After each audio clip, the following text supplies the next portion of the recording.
இந்த உலகத்துல கொடுமையானது எது தெரியுமா? காசு இல்லாமல் இருக்கிறதா, பணம் இல்லாமல் இருக்கிறதா, ஆரோக்கியம் இல்லாமல் இருக்கிறதா, நண்பர்கள் இல்லாமல் இருக்கிறதா, காச நோயா, கேன்சரானா, இந்த உலகத்திலேயே கொடுமையானது என்ன தெரியுமா? அன்பில்லாத ஒருத்தவங்களோட குடும்பம் நடத்துறதாயா இந்த உலகத்திலேயே கொடுமையானது.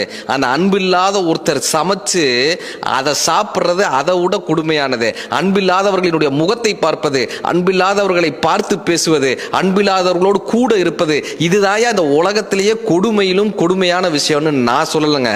அவ்வை சொல்றாங்க, கொடிது கொடிது வறுமை கொடிது, அதனினும் கொடிது இளமையில் வறுமை, அதனினும் கொடிது ஆட்கொணா கொடுநோய், கேன்சர் ஆட்கொணா கொடுநோய், அதனினும் கொடிது அன்பில்லா பெண்டீர், அதனினும் கொடிது அவள் கையால் உண்பதுதானேன்னு அவ்வை எழுதியிருப்பாங்க. உணவு என்பது வெறும் பசியை தீர்ப்பது மட்டுமல்ல, அது அன்பை கொடுப்பது.